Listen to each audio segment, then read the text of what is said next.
am still up, YouTube, so I decided to talk about my original topic, which was colorism. The reason why colorism is on my mind is because I have a sister who suffers from that color complex. And to tell you guys a little bit about what colorism is and the color complex, I'm just going to make it short, sweet, and simple.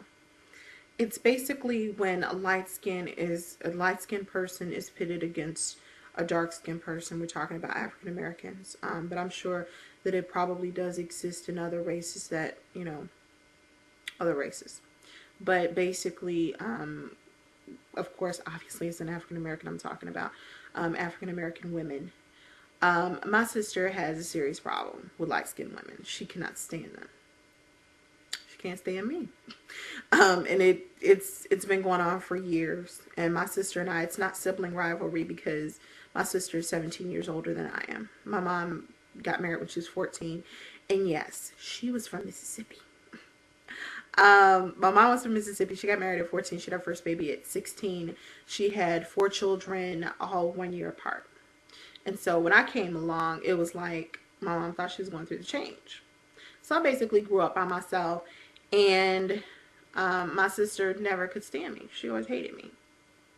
But that's my sister. But I know now, as an adult, I know the reason why she can't stand me.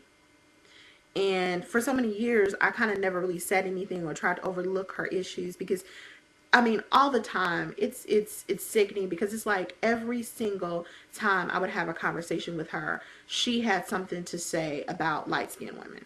I remember when I was growing up, she used to say to me, I chose to go to a particular high school. She used to tell me, ain't nothing at that high school but girls that smoke, I'm sorry, not even smoke, that snort cocaine and drink. Well, the closest I've ever come to some Coke was a Coca-Cola. And the strongest thing that I drink, and I'm 31, is a Pepsi. So, I mean, what? But that was her thought. Those were her thoughts. And, if that's what you think, fine. Because that's what she always thought light-skinned girls were. Light-skinned girls were always whores. They were always coke heads, as she used to call them. Because, again, this is back in the early 90s when I was in high school. And they like to get drunk, whatever. They weren't about anything. We were always loose girls. But that was her opinion, obviously. That was not the truth. And for me, I mean, it hurt as a teenager. But now I'm 31. It's like, bitch, please. Really. You got a problem with me? Who fucking cares now? I mean, get over it. Let it go. But don't get me wrong, it hurts me because I want to be close to my sister and I do love my sister. She's beautiful. My sister is gorgeous. I mean, when I was a kid, I used to wish I was her. I mean, she was also gorgeous. She was confident. I mean, she had the shape, the body, I mean, she was just all that. And I always wished that I was her because she was always like the sexy one. My other sister was a beautiful one, and this sister with the color problem, she was a sexy one. So, I mean, I had two very gorgeous sisters, but only one that had a serious issue. And so I always looked up to her. But now it's kind of like shit, but I'm looking up to a damn crazy person. And I've realized this within the past few years because I'm getting older and I'm kind of like saying, people always say, it's like a fuck you light bulb comes on when you turn 30. Well, guess what? Mine is like, bitch, please, don't even. That's what my light bulb says. So it's kind of, that's how I am now. And so maybe that's why I've kind of said, you know what, enough is enough. Fuck you. I'm not dealing with the shit. Your ass is crazy. You're fucking almost 50 years old. You need to get a clue. Go here. Here's $50. Go buy a clue. It's like that's what you really want to say to her. But that is my sister. But this is what I want to say to other African American sisters. Sisters, that's the Willie Lynch syndrome. Recognize it. Know it. That's exactly what it is. They're fooling us to want to pit us against one another. Think about it. I remember when videos were coming out and they had the guy singing to the light-skinned girl with the long hair. Think about who made that the standard of beauty. Please. Please think about this. Back in the day, they had two societies, and I'm sure they had more than two, but the two that I've read about was the Blue Vein Society and the Bon Ton Society. Okay, these two societies only admitted light-skinned individuals. They admitted them and they married them off to one another. Blue Vein Society, obviously, if they could see the blue, here we are. If they could see the blue veins in your arms, then you were light enough to get in. The Bon Ton Society had a similar test, and everybody knows about the paper bag test. If you light it in the paper bag, then if you're darker than the paper bag, then So, but everybody knows about those tests. But basically, those were the rules to getting in, as well as you needed to be wealthy. So they wanted to see if they could, not necessarily the reason why those societies existed. It wasn't not necessarily to mix and make the races wider.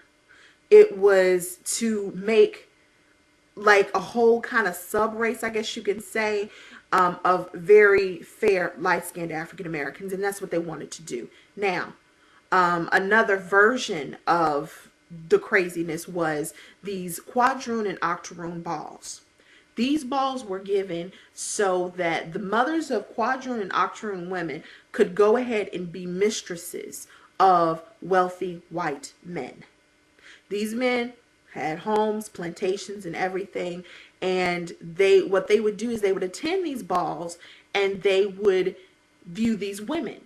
Now, it was up to the woman to accept this man's hand or his offer. But basically, and I don't want to say it like this, but basically what it was it was almost like the mother was pimping out the daughter, because what she would receive in return was she could receive money, as well as know that her daughter would be very well taken care of. So in the mother's eyes, it was like, well, it's better than marrying a black man, because if you marry a black man, you're going to be struggling and you're not going to have no money. But here's this wonderful, kind-hearted white man who's willing to take care of you, have babies with you, and you never have to do anything. And they actually had servants of their own.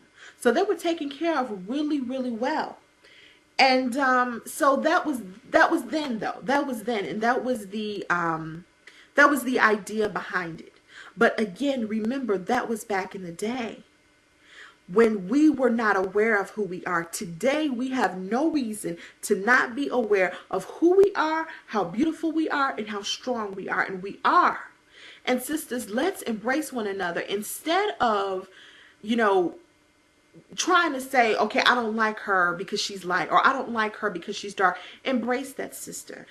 How about just looking at who she is as an individual and not looking at her for her skin tone? That's the same. We want white people to accept us, okay?